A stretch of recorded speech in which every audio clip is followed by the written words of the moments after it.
ವಾರ್ತೆಯ ಮುಖ್ಯಾಂಶಗಳು. ಮಳೆಗಾಲದ ಪೂರ್ವ ತಯಾರಿ ಕೈಗೊಳ್ಳದ ನಗರಸಭೆ ವಿರುದ್ಧ ಬಿಜೆಪಿ ಕಾರ್ಯಕರ್ತರಿಂದ ಪ್ರತಿಭಟನೆ ಮತ್ತು ಮನವಿ ಅರ್ಪಣೆ. ಬನವಾಸಿ ದೇವಸ್ಥಾನ ಒಂದು ವಾರದಲ್ಲಿ ದುರಸ್ತಿಗೆ ಹೋರಾಟ ಸಮಿತಿ ಪಟ್ಟು, ಯಾವುದೇ ಕಾರಣಕ್ಕೂ ಟಾರ್ಪಲ್ ಹಾಕದಿರಲು ಮನವಿ. ಕಾಮಗಾರಿ ಆರಂಭಿಸಿ ಪೊರಕೆ ಸೇವೆ ತಪ್ಪಿಸಿಕೊಂಡ ಗುತ್ತಿಗೆದಾರರು, ವಿಶ್ವನಾಥ್ ಗೌಡ್ರು. ವೈದ್ಯಕೀಯ ಕ್ಷೇತ್ರದಲ್ಲಿ ಸ್ಮರಣೀಯ ಸಾಧನೆ ಗೈದ ದಿವಂಗತ ಡಾಕ್ಟರ್ ವಿಶ್ವನಾಥ್ ರೇವಣ್ಕರ್ ಇವರಿಗೆ ರಾಜ್ಯೋತ್ಸವ ಪ್ರಶಸ್ತಿ ನೀಡುವಂತೆ ಸರ್ಕಾರಕ್ಕೆ ಆಗ್ರಹ. ಕಾಂಗ್ರೆಸ್ ಹಿರಿಯ ನಾಯಕ ಎಚ್.ಯು. ಪಠಾಣ್ ನಿಧನ.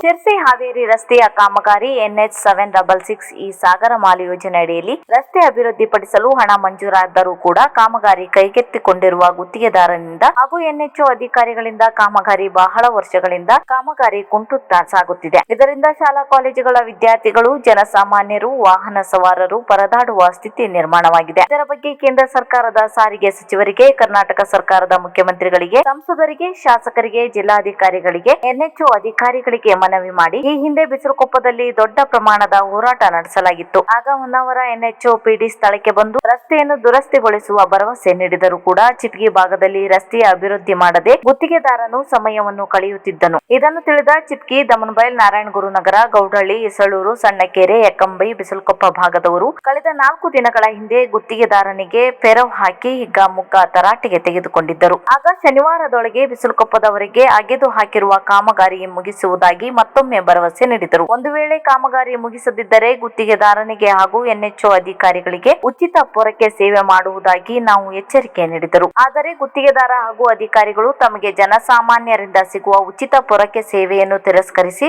ರಸ್ತೆಯ ಕಾಮಗಾರಿಯನ್ನು ಪ್ರಾರಂಭ ಮಾಡಿರುವುದು ಸ್ವಲ್ಪ ಮಟ್ಟಿಗೆ ಜನಸಾಮಾನ್ಯರು ನೆಮ್ಮದಿಯ ನಿಟ್ಟುಸಿರು ಬಿಡುವಂತಾಗಿದೆ. ಒಂದು ವೇಳೆ ಕಾಮಗಾರಿ ಸರಿಯಾಗಿ ಎಲ್ಲಾ ಕಡೆಗೆ ಮಾಡದೇ ಇದ್ದಲ್ಲಿ ಗುತ್ತಿಗೆದಾರನಿಗೆ, ಅಧಿಕಾರಿಗಳಿಗೆ, ಜನಸಾಮಾನ್ಯರು ಯಾವುದೇ ಸಮಯದಲ್ಲಾದರೂ ಪೊರಕೆ ಸೇವೆ ಮಾಡಲು ಸಿದ್ಧರಾಗಿದ್ದಾರೆ ಎಂದು ಉತ್ತರ ಕನ್ನಡ ಆಟೋ ಚಾಲಕ ಮಾಲಕರ ಸಂಘದ ಅಧ್ಯಕ್ಷರಾದ ವಿಶ್ವನಾಥ್ ಗೌಡ ತಿಳಿಸಿದ್ದಾರೆ. ಅವರೆಲ್ಲ ಸೇರ್ಬಿಟ್ಟು ಮೊನ್ನೆ ಗುತ್ತಿಗೆದಾರನ ವಿರುದ್ಧ ಈಗ ಗೆರವು ಕೂಡ ಹಾಕಿದ್ದಿರುತ್ತದೆ. ಈಗ ರಾಜ್ಯ ಹಾಗೂ ಕೇಂದ್ರ ಸರ್ಕಾರಗಳು ಕೂಡ ಜನಸಾಮಾನ್ಯರಿಗೆ ಒಂದು ಉಚಿತ ಫ್ರೀ ಸೇವೆಗಳನ್ನು ಕೂಡ ಘೋಷಿಸಿದ್ರು ಕೂಡ ಜನಸಾಮಾನ್ಯರು ಅದು ಪಡೆಯಲು ತುದಿಗಾಲದಲ್ಲಿ ಮುಟ್ತಾರೆ, ಅಂದರೆ ದಂಬಲ್ ಬೀಳ್ತಾರೆ. ಆದರೆ ನಾವು ಚಿಪ್ಗಿ ಭಾಗದವರು ರಸ್ತೆಯ ಅಭಿವೃದ್ಧಿ ಸಲುವಾಗಿ ಗುತ್ತಿಗೆದಾರ ಹಾಗೂ ಎನ್ಎಚ್ ಅಧಿಕಾರಿಗಳ ಉಚಿತ ಪೊರಕೆ ಸೇವೆ ಕೂಡ ನಾವು ಮಾಡ್ತೇವೆ ಅಂತ ಹೇಳಿದ್ರು. ಅವರಿಗೆ ಈಗ ಪೊರಕೆ ಸೇವೆ ಬೇಡಾಗಿದೆ. ಆ ಹಿನ್ನೆಲೆಯಲ್ಲಿ ಕೂಡ ಅವರು ಕಾಮಗಾರಿಗಳನ್ನು ನಿನ್ನೆಯಿಂದ ಚಿಪ್ಗಿ ಭಾಗದಿಂದ ಪ್ರಾರಂಭ ಮಾಡಿದ್ದಾರೆ. ನಮ್ಮ ಇತಿಹಾಸ ಪ್ರಸಿದ್ಧ ಶ್ರೀ ಕ್ಷೇತ್ರ ಬನವಾಸಿಯ ಶ್ರೀ ಮಧುಕೇಶ್ವರ ದೇವಸ್ಥಾನದ ಸೋರಿಕೆ ವಿಷಯದ ಬಗ್ಗೆ ಪುರಾತತ್ವ ಇಲಾಖೆಯ ಅಧಿಕಾರಿಗಳ ಜೊತೆಗೆ ಹೋರಾಟ ಸಮಿತಿ ಪದಾಧಿಕಾರಿಗಳು ಚರ್ಚೆ ನಡೆಸಿ ಒಂದು ವಾರದಲ್ಲಿ ದೇವಸ್ಥಾನ ಸೋರದಂತೆ ಮಾಡಿಕೊಡಬೇಕು ಮತ್ತು ಯಾವುದೇ ಕಾರಣಕ್ಕೂ ಟಾರ್ಪಲ್ ದೇವಸ್ಥಾನದ ಮೇಲೆ ಹೊದಿಕೆ ಮಾಡದಿರಲು ಪಟ್ಟು ಹಿಡಿದರು. ಈ ವರ್ಷ ಟಾರ್ಪಲ್ ಅನಿವಾರ್ಯ, ಮಳೆ ನಿಂತ ಕೂಡಲೇ ದುರಸ್ತಿ ಕಾರ್ಯ ನಡೆಯಲಿದೆ ಎಂದು ಪುರಾತತ್ವ ಇಲಾಖೆ ಅಧಿಕಾರಿ ರಾಕೇಶ್ ಹೇಳುತ್ತಿದ್ದಂತೆ ಸಿಟ್ಟಿಗೆದ್ದ ಹೋರಾಟ ಸಮಿತಿಯ ಅಧ್ಯಕ್ಷ ಉದಯ್ ಕುಮಾರ್ ಕಾನಳ್ಳಿ, ಯಾವ ಕಾರಣಕ್ಕೂ ಟಾರ್ಪಲ್ ಬಳಸುವಂತಿಲ್ಲ, ನಿಮ್ಮ ನಾಟಕ ನೋಡಿ ಸಾಕಾಗಿದೆ ಎನ್ನುತ್ತಾ ಸದ್ಯ ತಾತ್ಪೂರ್ತಿಕ ಬಂದ ಬಳಕೆ ಸೋರಿಕೆ ತಡೆಗಟ್ಟಬೇಕು ಮತ್ತು ಮಳೆಗಾಲ ಮುಗಿದ ಬಳಿಕ ಶಾಶ್ವತ ಕಾಮಗಾರಿ ಮಾಡಬೇಕೆಂದರು. ಸಭೆ ಮಧ್ಯೆ ಧಾರವಾಡ ವೃತ್ತ ಅಧೀಕ್ಷಕ ರಮೇಶ್ ಮೂಲಿಮನೆ ದೂರವಾಣಿಯಲ್ಲಿ ಮಾತನಾಡಿ, ಒಂದು ವಾರ ಅವಕಾಶ ನೀಡಿ, ನಾವು ಈ ಬಗ್ಗೆ ಮೇಲಾಧಿಕಾರಿಗಳೊಂದಿಗೆ ಮಾತನಾಡಿ ಜೂನ್ 1 ಅಥವಾ ಜೂನ್ 2ರಂದು ಬನವಾಸಿ ಹೋರಾಟ ಸಮಿತಿಯೊಂದಿಗೆ ಸಭೆ ನಡೆಸಿ ತೀರ್ಮಾನ ಕೈಗೊಳ್ಳುತ್ತೇವೆ ಎಂದರು. ಪಿಎಸ್ಐ ಮಹಾಂತೇಶ್ ಕಂಬಾರ್ ಮಾತನಾಡಿ, ಇದು ಸಾರ್ವಜನಿಕರ ಬಹಳಷ್ಟು ವರ್ಷಗಳ ಆಸೆಯಾಗಿದೆ. ಯಾವುದಕ್ಕೂ ಕುಳಿತು ಪರಿಹಾರ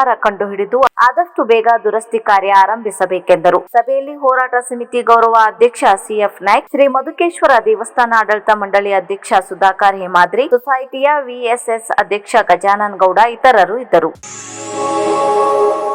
ಇತ್ತೀಚೆಗಷ್ಟೇ ಹೃದಯಾಘಾತದಿಂದ ನಿಧನರಾದ ಡಾಕ್ಟರ್ ವಿಶ್ವನಾಥ್ ರೇವಣ್ಕರ್ ಇವರು ವೈದ್ಯಕೀಯ ಕ್ಷೇತ್ರ ಹಾಗೂ ಸಾಮಾಜಿಕ ಕ್ಷೇತ್ರದಲ್ಲಿ ಸೇವೆ ಸಲ್ಲಿಸಿದ್ದು, ಇವರ ಹೆಸರನ್ನು ಚಿರಸ್ಥಾಯಿಯಾಗಿಸಲು ಸರ್ಕಾರವು ಕರ್ನಾಟಕ ರಾಜ್ಯೋತ್ಸವ ಪ್ರಶಸ್ತಿ, ಡಾಕ್ಟರ್ ಬಿಆರ್ ಅಂಬೇಡ್ಕರ್ ಪ್ರಶಸ್ತಿ, ರಾಜ್ಯ ವೈದ್ಯಕೀಯ ಸೇವಾ ಪ್ರಶಸ್ತಿ ನೀಡಿ ಗೌರವಿಸಬೇಕೆಂದು ಆಗ್ರಹಿಸಿ ಶಿರಸಿಯ ಡಾಕ್ಟರ್ ಬಿಆರ್ ಅಂಬೇಡ್ಕರ್ ಮಹಿಳಾ ಶಕ್ತಿ ಸಂಘದಿಂದ ಸಹಾಯಕ ಆಯುಕ್ತರ ಮೂಲಕ ಸರ್ಕಾರಕ್ಕೆ ಮನವಿ ಸಲ್ಲಿಸಲಾಯಿತು. ಎಸಿ ಚಂದ್ರಶೇಖರ್ ಜಿ ಮನವಿ ಸ್ವೀಕರಿಸಿದರು. ಮನವಿ ನೀಡುವ ಸಂದರ್ಭ ಸಂದರ್ಭದಲ್ಲಿ ಡಾಕ್ಟರ್ ಬಿಆರ್ ಅಂಬೇಡ್ಕರ್ ಮಹಿಳಾ ಶಕ್ತಿ ಸಂಘದ ಅಧ್ಯಕ್ಷರಾದ ಸ್ವಾತಿ ತುಕಾರಾಂ ಕಾನಡೆ, ಉಪಾಧ್ಯಕ್ಷರಾದ ಪ್ರಿಯದರ್ಶಿನಿ ಹರೀಶ್ ಮುರುಡೇಶ್ವರ್, ಪ್ರಧಾನ ಕಾರ್ಯದರ್ಶಿ ಪದ್ಮಾ ಸತೀಶ್ ಜೋಗ್ಲೇಕರ್, ಸಹ ಕಾರ್ಯದರ್ಶಿ ಜಯಶ್ರೀ ಉಮೇಶ್ ಪಾಲೇಕರ್ ಹಾಗೂ ಖಜಾಂಚಿ ಶ್ವೇತಾ ಸಂತೋಷ್ ಪಾಲೇಕರ್ ಇತರರು ಉಪಸ್ಥಿತರಿದ್ದರು. ವಿವಿಧ ಪರಿಶಿಷ್ಟ ಜಾತಿ, ಪರಿಶಿಷ್ಟ ಪಂಗಡದ ವಿವಿಧ ಸಂಘಟನೆಗಳ ಮುಖಂಡರು ಕೂಡ ಮನವಿ ನೀಡುವ ಸಂದರ್ಭದಲ್ಲಿ ಉಪಸ್ಥಿತರಿದ್ದರು.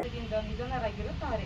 ಶ್ರೀಯುತರು MBBS medical college Bengaluru MS surgeon ಆದ ಇವರು ತಮ್ಮ ವೈದ್ಯಕೀಯ ಸ್ನಾತಕೋತ್ತರ ಪದವಿಯನ್ನು ಈಗಿನ ವಿಜಯಪುರದಲ್ಲಿ ಪೂರೈಸಿ ತಮ್ಮ ವೃತ್ತಿ ಜೀವನವನ್ನು ಸರಕಾರಿ ವೈದ್ಯಾಧಿಕಾರಿಗಳಾಗಿ ಸರಸಿ ತಾಲೂಕಿನ ಸಾಲ್ಕಣಿ ಗ್ರಾಮದ ಪ್ರಾಥಮಿಕ ಆರೋಗ್ಯ ಕೇಂದ್ರದಲ್ಲಿ ಪ್ರಾರಂಭಿಸಿದರು.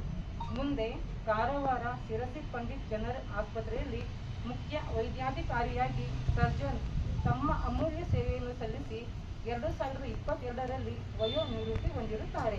ಇವರು ಉತ್ತಮರು, ಪ್ರಾಮಾಣಿಕರು ಹಾಗೂ ಸಜ್ಜನಿಕೆಯ ವ್ಯಕ್ತಿಯುಳ್ಳವರಾಗಿದ್ದರು. ಸೇವೆಯಲ್ಲಿದ್ದಾಗಲೇ ಇವರನ್ನು ಸಾರ್ವಜನಿಕರು ಬಡವರ ಪಾಲಿನ ದೇವರೆಂದು ಗುರುತಿಸುತ್ತಿದ್ದರು. ಶಿರಸಿ ಜನರಲ್ಲಿ ಡಾಕ್ಟರ್ ಕಾಂಗ್ರೆಸ್ ಪಕ್ಷದ ಹಿರಿಯ ನಾಯಕ ದಿವಂಗತ ಬಂಗಾರಪ್ಪನವರ ಆಪ್ತ ಶಿಷ್ಯ ಎಂದೇ ಒಂದು ಕಾಲದಲ್ಲಿ ಗುರುತಿಸಿಕೊಂಡಿದ್ದ ಎಚ್.ಯು. ಪಠಾಣ್ ಇಂದು ನಸುಕಿನ ಜಾವ ನಿಧನರಾದ ಸುದ್ದಿ ವರದಿಯಾಗಿದೆ. ಸ್ಥಳೀಯ ರಾಜಕಾರಣದಲ್ಲಿ ಕಾಂಗ್ರೆಸ್ನ ನಿಷ್ಠಾವಂತ ಕಾರ್ಯಕರ್ತನಾಗಿ ತನ್ನದೇ ಆದ ಛಾಪು ಮೂಡಿಸಿದ ಎಚ್.ಯು. ಪಠಾಣ್ ನಗರದ ಹವಾಲ್ದಾರ್ ಗಲ್ಲಿಯಲ್ಲಿರುವ ತಮ್ಮ ನಿವಾಸದಲ್ಲಿ ಕೊನೆ ಉಸಿರೆಳೆದರು. ಅವರು ಇಬ್ಬರು ಪುತ್ರಿಯರು, ಅಪಾರ ಬಂಧು ಬಳಗವನ್ನು, ಅಭಿಮಾನಿಗಳನ್ನು ಅಗಲಿದ್ದಾರೆ. ಅವರ ನಿಧನಕ್ಕೆ ಗಣ್ಯರು ಸಂತಾಪ ಸೂಚಿಸಿದ್ದಾರೆ.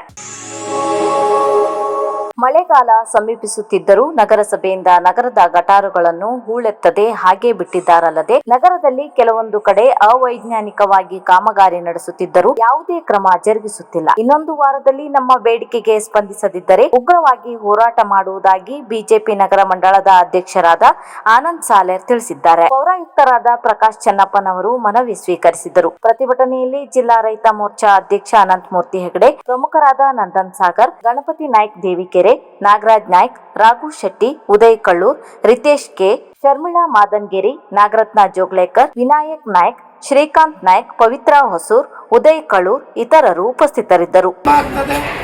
ಯಾವಾಗ ನಗರದಲ್ಲಿ ಒಳ್ಳೆ ಹಬ್ಬಗಳು ಬರ್ತವೆ, ಆ ಹಬ್ಬದ ಸಂದರ್ಭದಲ್ಲಿ ಮಳೆಗಾಲ ಪ್ರಾರಂಭವಾದ ಸಂದರ್ಭದಲ್ಲಿ ಈ ಕಾಮಗಾರಿ ಕೈಗೊಳ್ಕೊಳ್ತೀರಿ. ಆಗ ಜನರಿಗೆ ಎಷ್ಟು ತೊಂದರೆ ಆಗ್ತದೆ ಅಂತಂದ್ರೆ ಇವತ್ತೇ ಆ ಗಟಾರ ತೆಗಿತಾರೆ, ಅದ್ರಲ್ಲಿ ಪೈಪ್ ಹಾಕ್ತಾರೆ, ಮಣ್ಣು ಮುಚ್ತಾರೆ, ಹಾಗೆ ಹೋಗ್ತಾರೆ. ಎಲ್ಲ ಅವೈಜ್ಞಾನಿಕ. ಮಳೆ ಬಂತು ಅಂತಂದರೆ ಇಡೀ ರೋಡಲ್ಲಿ ಮಣ್ಣು ಹರಿದು ಈ ಸಾರ್ವಜನಿಕರಿಗೆ ಓಡಾಡಲಿಕ್ಕೆ, ಬೈಕ್ ತಗೊಂಡು ಓಡಾಡ್ಲಿಕ್ಕೆ ಭಾಳ ಕಷ್ಟ ಆಗ್ತದೆ. ಎಷ್ಟೋ ಜನ ಜಾರ್ಕೊಂಡು ಬಿಟ್ಟಿದ್ದುಂಟು. ಹಾಗಾಗಿ ಈ ಕಾಮಗಾರಿನ ತಕ್ಷಣ ತಾವು ನಿಲ್ಲಿಸಬೇಕು. ಅದೇ ರೀತಿ ಏನು ಪೈಪ್ಲೈನ್ ಮಾಡಿದ್ದು ಈಗ ಆಲ್ರೆಡಿ ಮಾಡಿದ್ದಿದೆ, ಆ ಮಾಡಿದ ಕೆಲಸಗಳನ್ನು ತಾವು ಅದಕ್ಕೆ